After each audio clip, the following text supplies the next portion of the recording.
Hello and welcome into another episode here of Reality Check. What is going on? I am Matt O'Leary. I am joined as always by my good friend Jeremy, aka Jets Chaos. Jeremy, how goes it? It goes. It's been it's always hard to settle back down after draft after draft week. But here we are, settled back down with so much less like major things happening, although there are some things still happening. I mean, we're missing, we don't have our quarterback two yet, real if we're being realistic. That's kind of a big deal. So I thought about that the other day. Like, wow, here we are, and the draft is passed, and we watched Tyrod Taylor sign with Green Bay, and then it's kind of like, what's going to happen here, guys? You got to make a move. Yeah, and this is coming on the heels of you last week standing on the table for Russell Wilson to be the quarterback too, and now it Yes, looks like he's going to go to TV. I guess we'll have to maybe isn't there a guy Rush or something? Cooper Yeah, Rush. Cooper Rush. Yeah. Why aren't we going for him? He's amazing. We're so stupid. We should be getting Cooper Rush, man. What's going on with this team? That's the next guy. We're just going to pivot all our energy. It went from Russell Wilson to Tyrod Taylor. Now it's Cooper Rush. If they don't get Cooper Rush, season's over. Or we could just get a Chubb for club. Yeah, there we go. That's what Chubb for Club is saying here. Here we are with our future QB2 in house. Come on, Jeremy, Chubb for Club. Yeah, but are we ready for him already? Are we ready for him right now this year? I mean, you know what? The positive of it would be the opportunity for him to, oh my God, we actually struck gold, and he plays and he flashes and he looks really awesome. And suddenly we have 3 first-round draft picks next year with no need for a quarterback. How amazing would that be? That would be very cool. That would be awesome if the Jets were in that boat where they didn't need to spend one of their 3 first rounders on a quarterback. I would be very surprised if that's the route that it goes, but it would be a good problem. Not even a problem. It would be a good thing to have, right? Yeah. So I mean, statistically, it's about 4%. Yeah, you got about a 4% shot. So 4%. That's just to be a starter, an NFL, like legitimate NFL starter. Probably 2% to be top 15, your guy. right. So obviously TBD there. I wanted to pull up this comment from Nate because anytime I can, I would like to throw Jeremy under the bus. He said, "Come on, Maddie, I'm waiting now."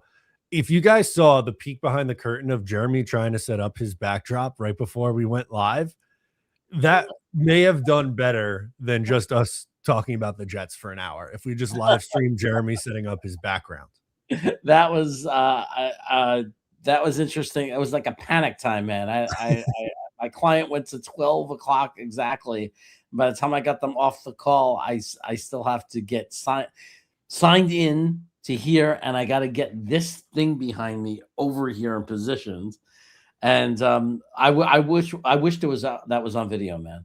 It's just people probably know and notice that usually there are towels on each side, like Jets towels hanging, and Matt's wedding towel, and you don't see that right now because Matt got to experience all of that falling on top of me. It was definitely something to watch. So next time Jeremy's late, we're gonna live stream. I'll just send it live, and it'll be Jeremy setting up his background for you. It'll be great. Jeremy, I wanted to get into today just kind of remaining needs, right? Like NFL draft is come and gone.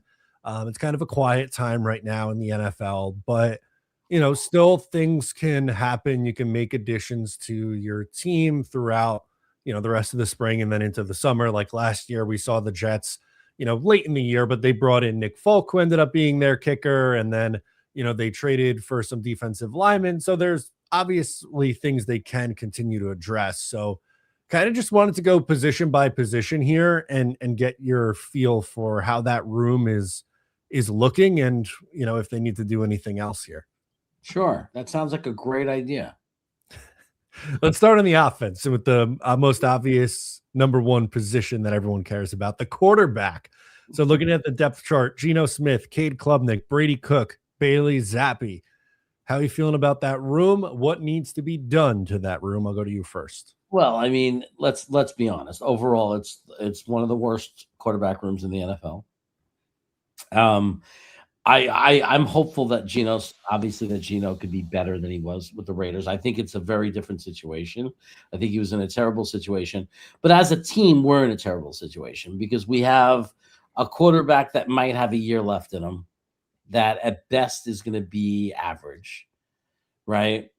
And then maybe he'll stay around in the NFL a little bit, mentor the young guy, and be one of those veteran kind of backups. But then we got this 4% chancer, right? And Klubnik, right? This guy we drafted in the 4th round, once was a good prospect and then, had last year happen to him. I mean, this has been the biggest need for us. This is why, if we had a real quarterback right now and I look at the rest of this roster, let's just say this, why wouldn't I think we could be a playoff team? I mean, I'm not saying we're deep. We have roster needs still. But if we had a really good quarterback, I would start to hype myself up to believe we could be a playoff team. But I can't do that now because because this is not only the biggest need that we have right now, but it's the biggest need we've had for many years. Yeah, and that's the thing with Geno. I think they're looking at him as kind of like a Band-Aid fix, be like, can you get us over the hump until we're ready to take a quarterback in 2027? And I think it really depends on what version of Geno Smith that you're going to get. Like last year, obviously disappointing year, 19 touchdowns to 17 interceptions, had an 84.7, passer rating.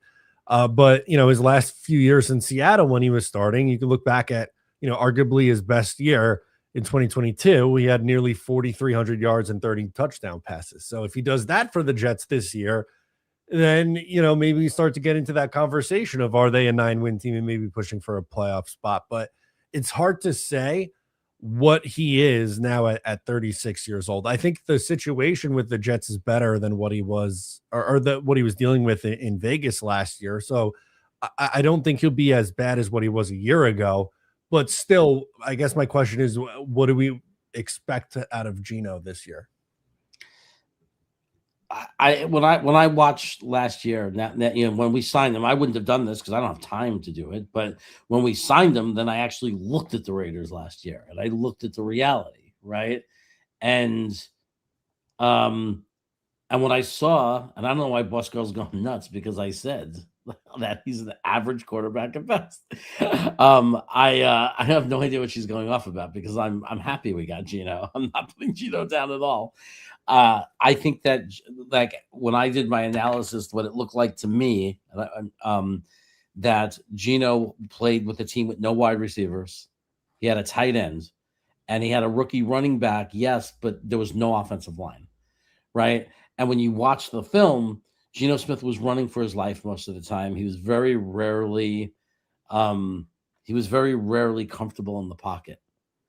So he was in a terrible situation. But at the same time, he's 2 years older than he was when he was with Seattle, right? Because there was the year and then the year. So you have to look at age and worry about that too. And I've said this from the very beginning. I think Geno Smith is not going to be as good as he was in Seattle. His age will tell you that.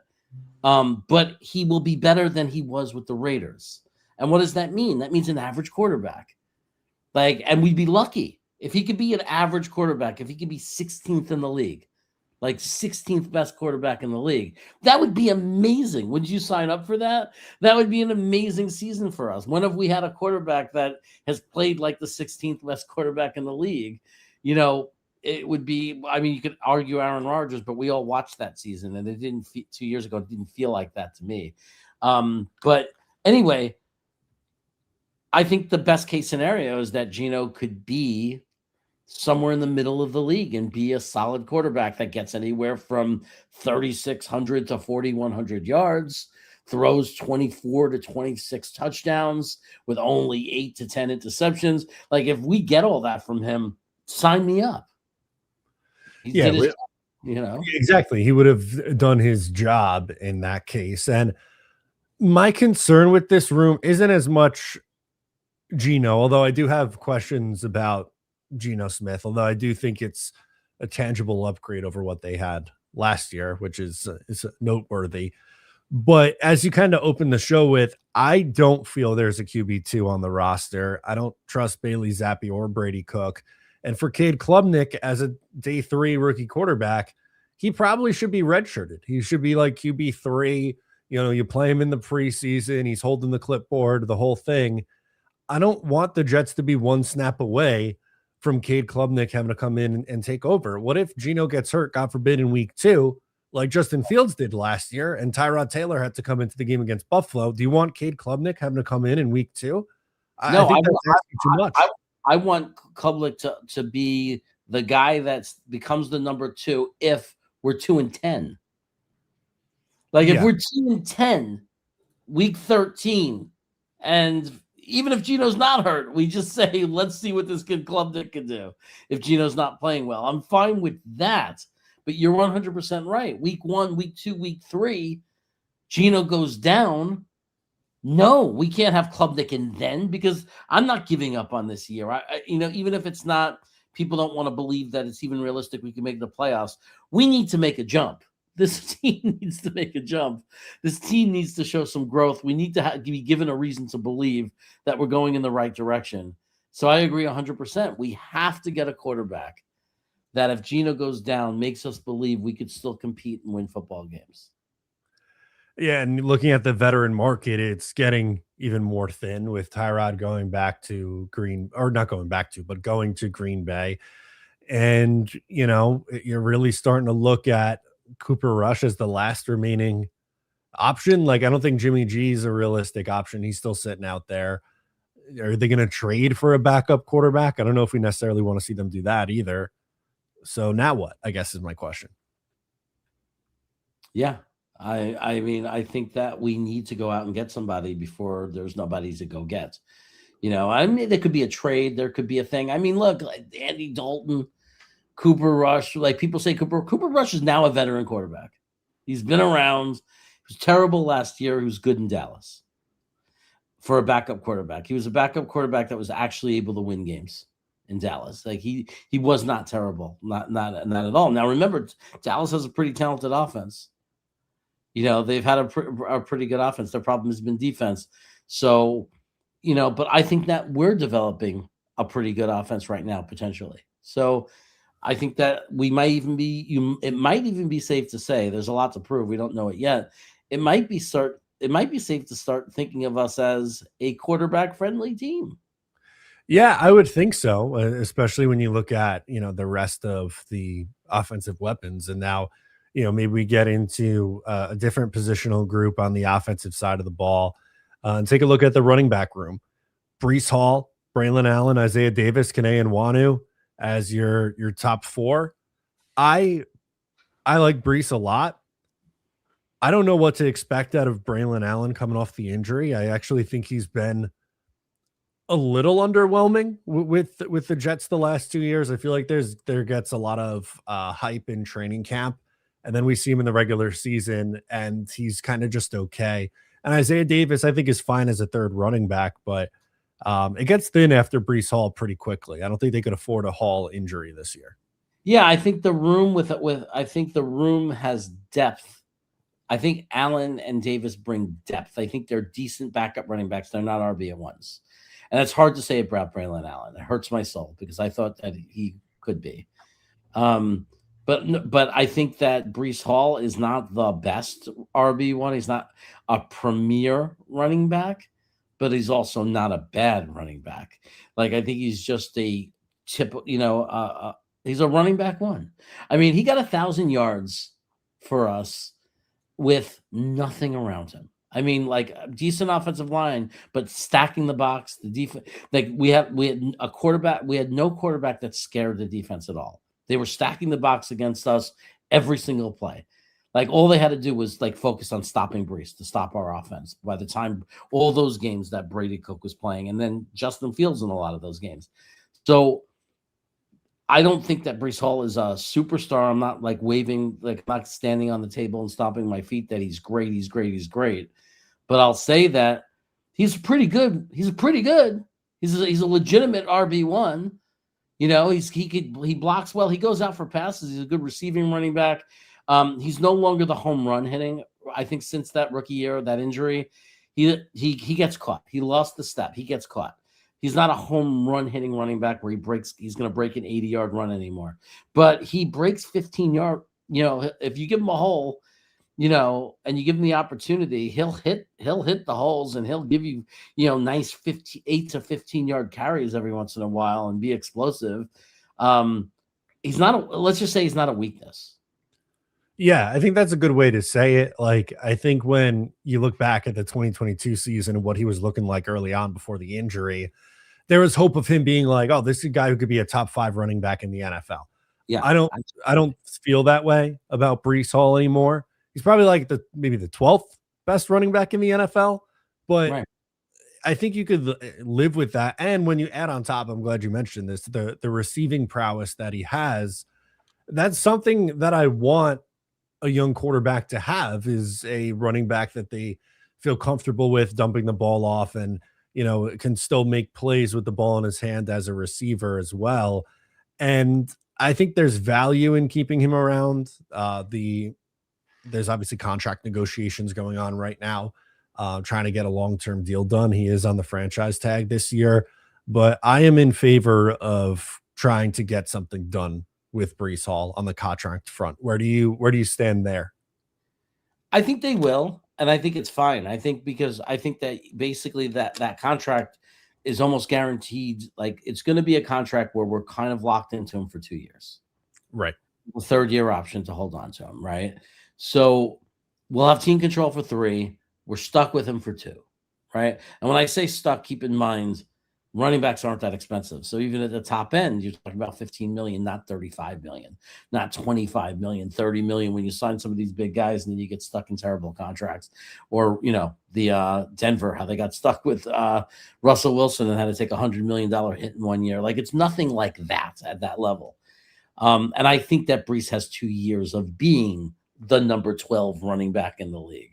And I do think at some point, whether maybe it's not 27, maybe in the 28 draft, maybe we'll have the roster put together enough that we can maybe we'll have the luxury of taking a running back in the first or second round in 2028 and to look for the new RB1, and we'll try to do even better and upgrade Breece. For right now, though, we have so many holes on this roster and so many things to think about. Perfectly happy just signing Breece, getting him locked in, and knowing that we have him for the next couple of years as we move forward in this rebuild. I'm with you. Anything else on the running backs there? Like, are you good going into the year with Allen and Davis as RB2 and 3, or would you want to add a veteran? No, I like that depth, and they're veterans now. They're veterans. I feel like Davis is trustworthy. I mean, we it doesn't feel like that to us, but around the league, they're veterans. They're not rookies. They've had 2 years. Davis has a bunch of carries. Braylon was used his rookie year. Before he got hurt, he was being used. I mean, I think it's fine. It's not like we're bringing in some kid who's never played running back before. Yeah. No, I'm with you on that. Isaiah Davis has been, he's averaged 5.6 yards per carry in his 2 years. He's not gotten a ton of work, and I'm not saying like, oh, he should be, that's the answer at RB1, but I kind of view him as, the perfect guy to get, change of pace to somewhere between 2 and 4 carries a week, depending on what the circumstances are. So I agree. I don't think any veteran addition is needed there. Wide receiver is an interesting one for me, because you look at the top. I think Garrett Wilson as your number 1 looks really good. You drafted Omar Cooper in round 1. You have AD Mitchell. Then it kind of falls off after that. You have Irv Charles, Arian Smith, Isaiah Williams, then like Jamal Pritchett and Quentin Skinner hanging around. How do you feel about this wide receiver room? Well, I think that Isaiah Williams as a backup slot is strong, or even a slot. Like, I don't know yet. Like, and I think it's good that we're having this first year of the rebuild, because I want to make the playoffs this year. I want to take a big step forward, but we're also allowed to answer questions this year. As a matter of fact, what we're hoping is this is the last year we can afford to answer questions, meaning we're not we're not at the point where it's like, oh, this is the year we can compete for a Super Bowl, or we're a playoff team now, right? This is still the improvement year. It's the year where we could still get the final decision about AD Mitchell. It's the year we could get the final decision about Isaiah Williams. This kid came out of nowhere and got better every week as a football player last year, every week. And even to the point where he started looking like he could be a slot receiver. He started to get that winning mentality. I don't know, I had a feeling about him. I'm not saying he is or not. I'm saying is we're afforded this season to see what he is. I think we did the important thing is as long as obviously Cooper has to hit, we don't know that 100%. I think in AD Mitchell, we have a guy who could be an excellent WR3 or even in a WR2. We don't know for a fact he's not. And then in Cooper, obviously, we invested a lot, traded up to get him. Very good chance he's going to be a very good WR2. He might even be WR1 level. So I think we're in a position with wide receivers. We don't have conclusive evidence yet, but we might end up we might be very strong on top. We might one and two might be great. 1 to 3 might be great. But we definitely have questions and uncertainty. And we might by the end of next year realize that we do have to add a receiver, maybe even 2 to the room. We might need a new slot receiver next year. We might go into next year saying Isaiah Williams wasn't the answer. We really don't have a slot receiver. And we have 2 options. We could draft another high-value boundary guy and move Garrett Wilson to the inside more often. Or we could just get a slot receiver, or maybe Sadiq is going to be the slot receiver. And maybe that's all we're going to need. Yeah, so I feel really good about the top 3 guys. I think Wilson as a number 1 is good. I think Omar Cooper as a number 2 option is good, even if he plays in the slot. And, AD Mitchell is really your X receiver, but I would think he is going to be 3rd in the pecking order behind Garrett and Omar Cooper in terms of target share. I'm a little bit worried about if there's an injury with one of those top 3 guys. I don't really trust either Isaiah Williams or Arian Smith to step in and play a bigger role. I thought it looked really ugly last year when Garrett Wilson got hurt. And obviously losing your number 1 would hurt a lot more than like if AD Mitchell got hurt, for example. But I think you can make the case that they should add a 4th receiver here because like you mentioned with some of the unknowns, I like Williams more as a, special team guy, maybe a little bit of work on offense. And with Arian, I just didn't see enough from him last year to feel confident about him playing legitimate snaps.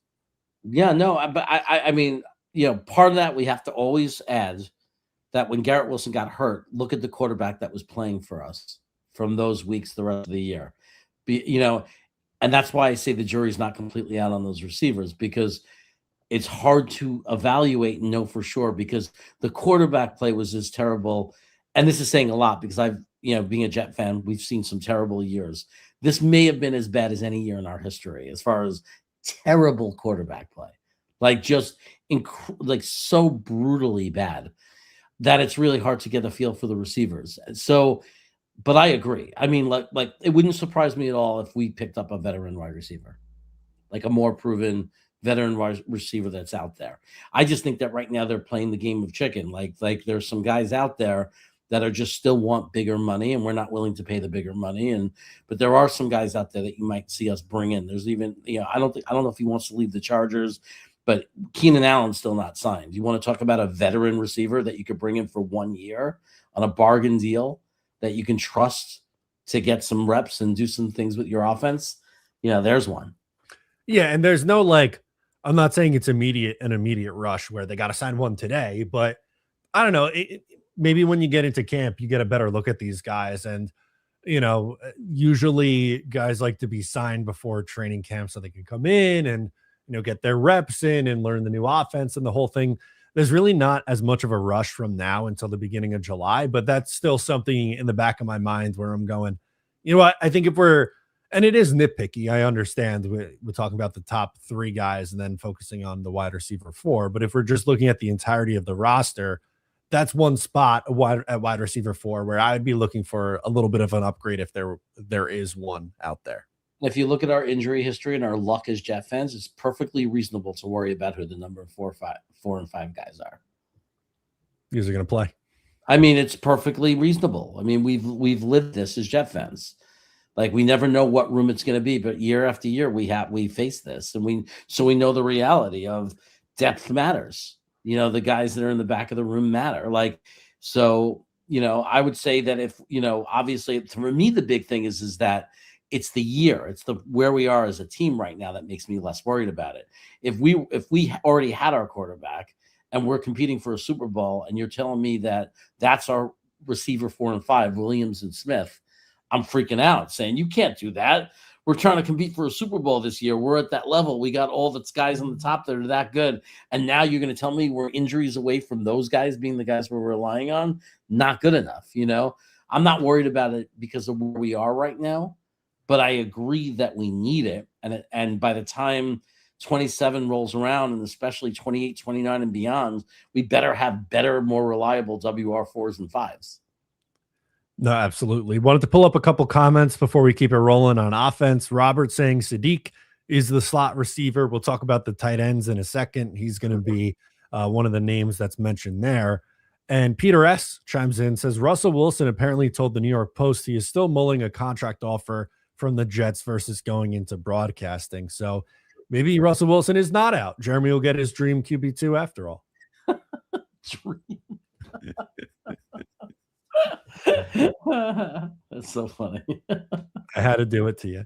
All right. It was mentioned. Robert mentioned it. Kenyon Sadiq. Yeah. I might feel the best about this room on the offense, the tight ends. Kenyon Sadiq, Mason Taylor, Jeremy Ruckert as your top three. What are you thinking? I love this room, right? I mean, assuming that Sadiq hits, right? Again, when you're building a young team and rebuilding and have lots of draft picks, this is what we're going to be saying each year with the guys. We think we addressed the problem. We think we're going to be good, but we don't know for sure. It's very hard to not see Sadiq translate to the NFL at some level. Like the speed and the size, it's very hard to believe that even if he doesn't hit the way people want him to hit, that he's not going to be a functional weapon for us. I just I don't see how it's possible that someone that big, strong, and fast is not going to make our offense better. But I agree, he is the slot receiver. You know, that's why he was selected where he was. I think that when you look at Jeremy Ruckert, people are going to say he sucks because this Jet fan base is incapable of either you're a star or you suck. Right? This fan base has so much trouble understanding a role player and being able to just see him for who he is. As a tight end 3, Jeremy Ruckert is very solid. He has tons of playing experience now. He's a veteran of the league. For the most part, he catches what you throw to him. He runs the correct routes. He doesn't screw up. He's not like a Michael Clemens on defense. He's not a guy who's lost on the field. He knows what he's doing. I feel that he's most of the time, minus a few miscues, most of the time he's a solid blocker who makes his assignment. You know, like, so for a tight end 3, very playable, very solid. If you're tight end 2 that's playing all the time in 12 personnel, maybe you'd say we need to improve that position. But he's a tight end 3, and that's fine. And then you look at Mason Taylor at number 2. I was okay with developing and seeing what Mason Taylor could be as a tight end 1. So I'm certainly not complaining about him and being good enough to be a tight end 2.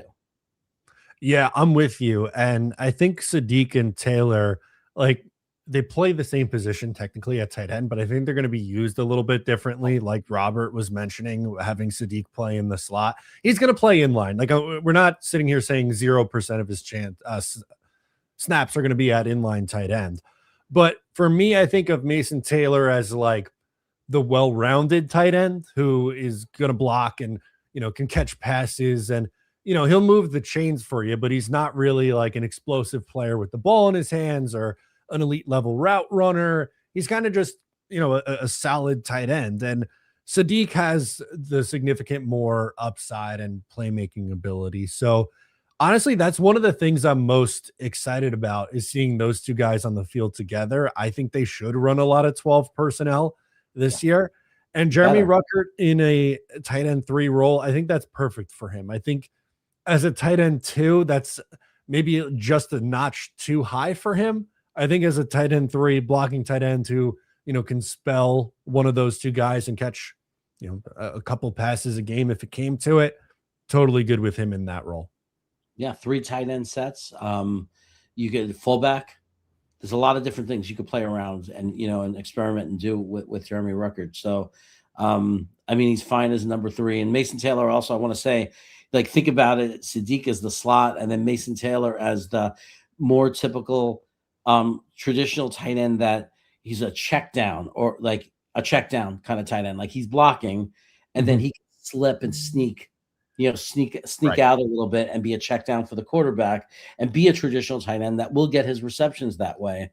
where Sadiq is like most of the time, majority time, he's a slot receiver. He's just built differently. Like, like he's literally going to line up there and run routes, Yeah, and be a big factor in it. Dano has a good question. Who's a better number 2, Mason Taylor, AZ Thomas, or Jeremy Chaos? I think I got to go my guy, Jeremy. As much as I want to say Mason Taylor, how can I not say Jeremy as the number 2? Well, I appreciate that. Love it. Let's talk some offensive line to close out the offense. The starters from left to right: Fashanu, Parham, Myers, Tippmann, Membu. Some depth names for you: Inez Cooper, Max Mitchell, Chuck Okorafor, Xavier Newman. How are you feeling about the offensive line? I feel on the top, like as the starters, I feel really good. I think their depth, my worry is more tackle than anything. I think I was worried about guard, but I think with Mitchell, who's converted to guard and played a little guard and wasn't great, but wasn't brutal. But we're talking about backups. I love the new pick. I love Inez. Like, I love him. Now that we actually know about him and we picked him and we're all running and scrambling and watching, it's like I'm almost saying to myself, why was he available? Like, why was he there? How did that happen? Why wasn't he earlier on day 3? It doesn't even make sense to me. They say he's good for run blocking, but then I watch the film and I see a pass blocking guy. I see a guy who's like literally sticking his guys, and he went against the best competition, so he's well tested. He's battle tested. I think we may have ourselves a future starter in him. And so right now, as a rookie, being depth at guard, I think I'm feeling much better about this, the middle of our offensive line, even in depth. I do think I would feel better if we had a more competent, more proven offensive tackle backing up our young guys. Okay. I think that's a totally fair way to look at it. With the starters, I think a potential weak link is Myers, Parham, those 2 guys next to each other. Fashanu, Membu, and Tippmann, those 3, I don't think there's really any concern there for me. Parham, I think, could be solid, like a John Simpson type, which is exactly the guy that he's replacing. Myers was mostly fine last year, but if he regresses a little bit, I kind of worry about if there's a lot of interior pressure on Geno Smith. He's not really a quarterback, especially at his age, that moves really all that well. So I could see that maybe becoming an issue. Again, a little nitpicky. I still think this is a slightly above league average offensive line, a pretty good offensive line. But I think they're going to be looking for a long-term answer at center sooner rather than later. Yeah, and I think they're just not as worried about it because I think that it's position value-wise. It's like we could have gotten Connor Liu freaking at 110 instead of Klubnik. I know Chubb for Klubnik won't like that. But I'm saying is, like, you look at the last draft, you'll see how you could get solid center prospects so easily. And in this league, it's just one of those positions where you don't have to go in the first round.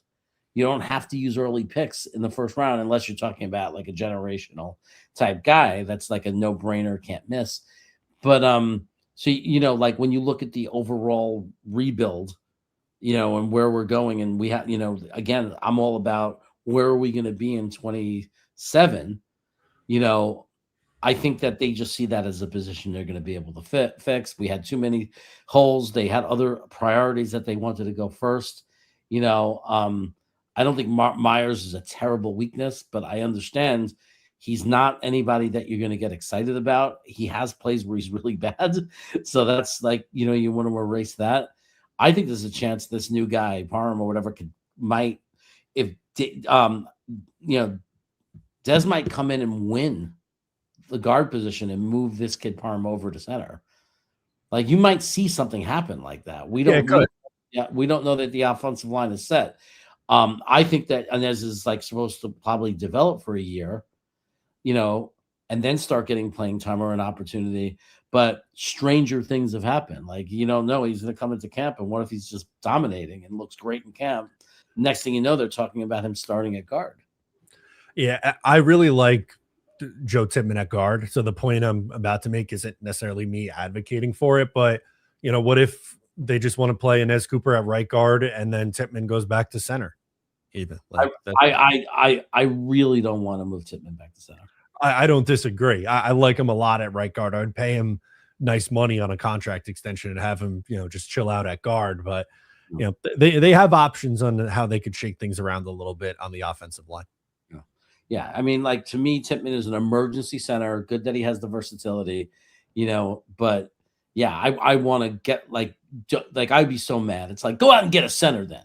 Don't move Tippmann out of his position. He's a good guard, man. He's really good. Let the kid, leave him alone and let him finally just have his career as a guard, So, and he was, and I really love him as a run blocking guard, man. He's a mauler. I love him.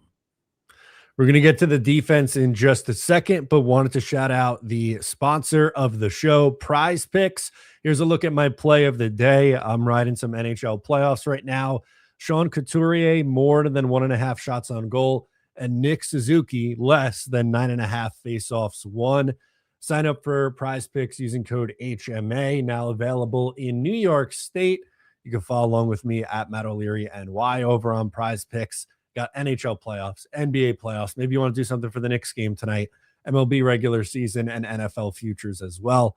Thank you to Prize Picks for sponsoring the show. All right, let's get to the defensive side of the ball. And I'm going to mesh. Actually, no, I'm not. Yes, I am. I changed my mind. I'm going to mesh defensive line and edge together because, Bailey and obviously McDonald and Osai, they're listed at linebacker, but edge, defensive line, rush the passer. So there's going to be a decent amount of names I'll read off, but David Onimata, Devontre Sweat, Harrison Phillips, David Bailey, Will McDonald, Joseph Osai, Kingsley Enagbare, Darrell Jackson.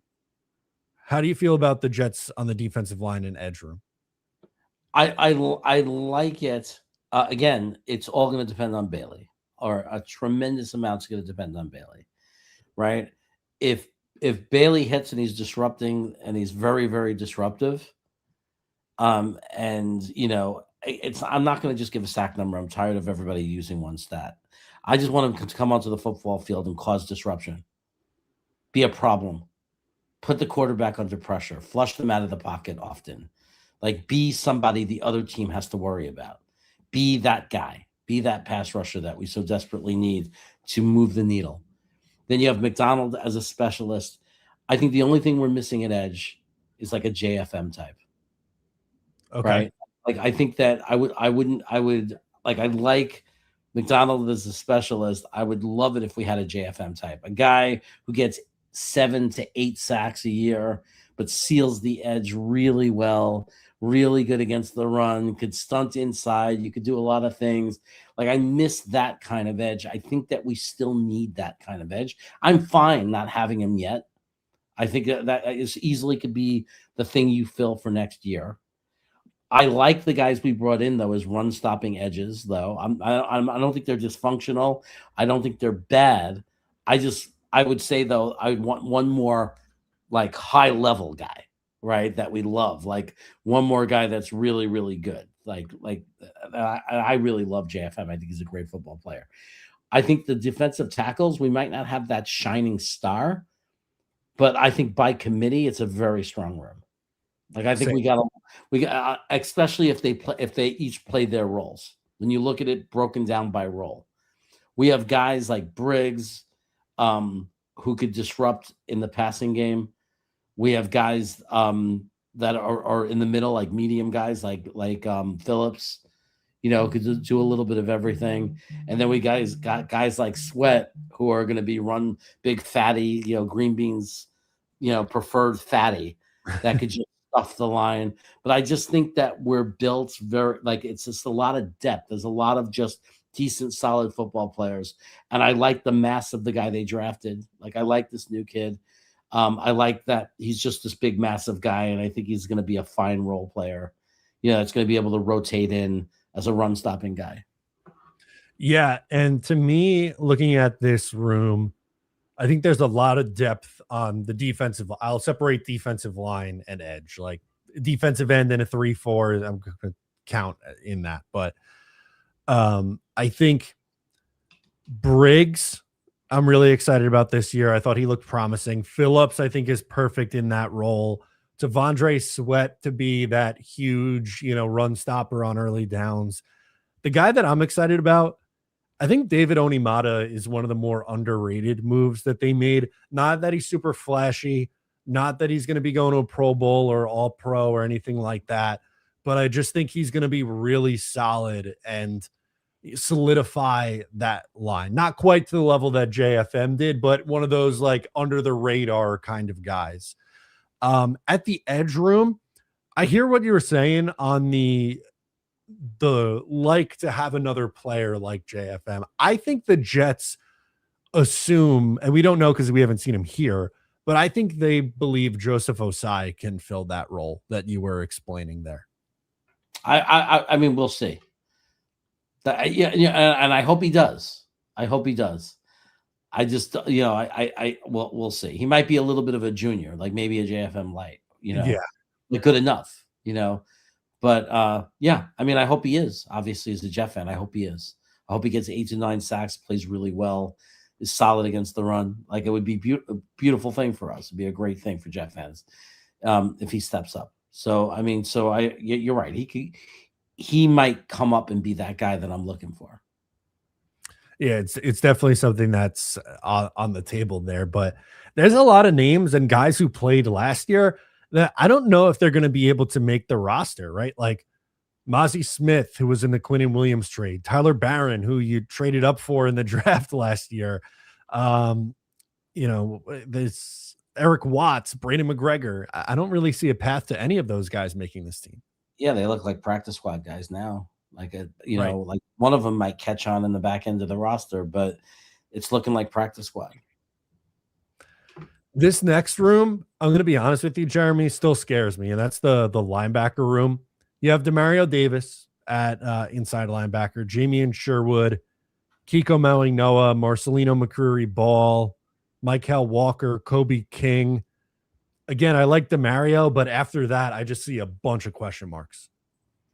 Yeah, I mean that room's not done yet. I mean, I'll pull out the Dom C defense and say, and I think that the evidence of this is based on how little they did to that room. I think that we're going to be playing a lot of nickel. Even in base, we're going to have two outside guys there, so it'll be most. But what if people say, what if a guy gets hurt? Well, I think there's going to be a lot. I think we're going to play a lot of nickel. I think that there's going to be a lot of plays where you have even just one linebacker on the field, and it's like, so I that's the only explanation I have of why they did so little to address the position. I'm also hopeful that Sherwood could be, and we've said this many times, could be better as a Robin, instead of Batman. Yeah, and that's what kind of Gare Bear is saying here. Sherwood bounce back here. I really hope so. He's not going to be leaned on as much as what he was a year ago. He had the green dot, was playing Mike linebacker. That clearly wasn't working for him, but I have no issue with Demario. I still think he's one of the best run defenders at the position, even at his age. But if I had one critique of the Jets draft, them not adding anything at linebacker just makes me a little bit nervous, because what if not Demario, Jamie and Sherwood, what if he looks like the guy that he was last year, and Kiko or Marcelino McCreary Ball, they don't take a step, and it's like, man, like you really got to hope and pray your 37-year-old linebacker doesn't miss games, because if he does, I think it gets ugly quick. Yeah, I mean, and you said it, Kiko has to take a step up. Like he had a good game. There was one good game where we were all blown away. Like, oh my God, is this kid's for real? He's good. And then all of a sudden he kind of just dissipated and disappeared again. But like, it was a young kid though. Like, you don't know that he's not going to progress and then be kind of solid and okay and good. So we could hope. But again, I knew going into this offseason, we're not going to fill all of our holes. We weren't going to come in and have a complete roster with a lot of depth in all rooms. Like that, this was not a secret. We knew this was the reality. We had a terrible roster at the end of last year. Terrible. And it was just, we had too many needs versus the amount of resources available. And that's why I always looked at this as a 2-year process. And I would be shocked if next year you don't see us whether it's free agency or the draft, address inside linebacker and center and those positions that we're talking about. Yeah, I know it's a year out, but with the Lions not picking up Jack Campbell's fifth-year option, that's just a name screaming in neon lights if Aaron Glenn's still here next year in 2027 for a guy that he'd probably want to bring in. Yeah, yeah. And there were guys this year and still are maybe even that could be brought in, for inside linebacker. That's like a little bit puzzling, but maybe again, maybe part of this is they still don't want to give up on all these kids. Like maybe part of them still wants to look at these guys because they have this year that you could afford to do that, right? Like you're not looking to suck this year, but also this is not a year we're expected to win a championship. So maybe this is the year that you could look at Kiko and see if there's anything there. And maybe not have to go out and get anybody, like there's a few players I think we have on this team that that the jury's just not out on yet, that they might want to get more of a feel for before they make a decision. Yeah, it's definitely on the table. Corner, a lot of changes here at corner. You have AZ Thomas, Nashawn Wright, you have Brandon Stevens, Quantez Stiggers, D'Angelo Pons, Jarvis Brownlee. What are you thinking on this room? And then also, I'm curious to hear where you think D'Angelo Pons is playing, in the slot or outside. I think he's going to be what they're saying he's going to be. I think you're going to see a hybrid type player. I think when they play nickel, they might play him a little bit in the slot. When they're playing base, you might see him on the boundary. Like you might see him shifting around. It might depend on, like what the other team is doing, what the offense is doing on the other team. There's lots of drives where they, like in quick huddle, when hopefully we could see more of that when we actually have a lead and teams have 3 or 4 wide receivers on the field. And you might see him in a lot of situations where he is covering guys like on the boundary. Right. But I just think that I just think he's going to be everywhere. I think they're going to use him, like maybe you could define him in a certain way. He'll be more definable as one thing, but I don't think it's going to be like the way Michael Carter or Brownlee was, where you're just going to see him as a pure slot corner. I think you're going to see him as a defensive back that's all over the football field. Yeah. And then just as the rest of the room, how do you feel about that? Like Stevens and AZ and those guys? I think the room doesn't have a proven star yet, right? But we also don't know what Pons is going to be for sure, because you don't know what any rookie coming out is going to be for sure. Although I have a good feeling about him, but I do think, like with defensive tackle, I think we have a lot of them, like a lot of what could be really competent guys.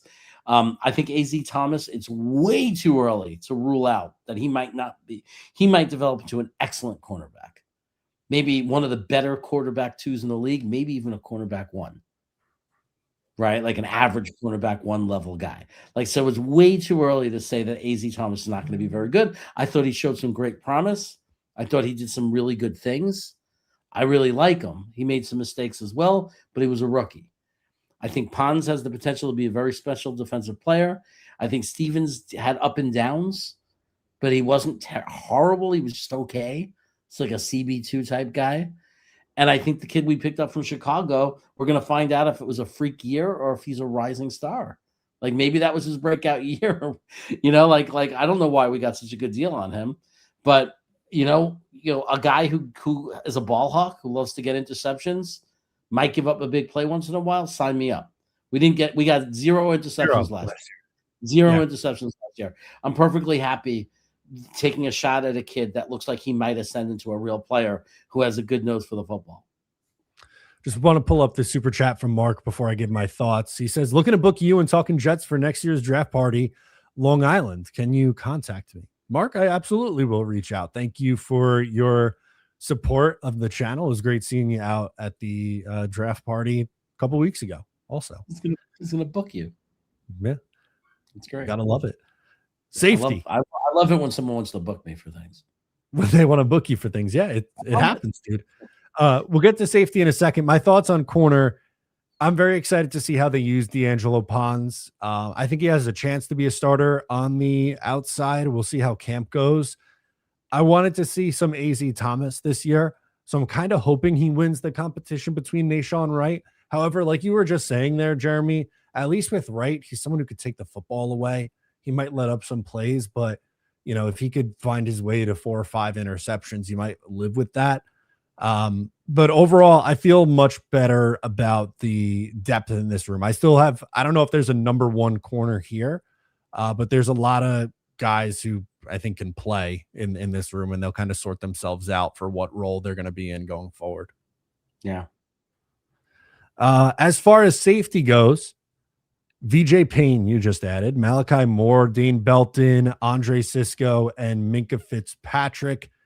What say you about the safeties?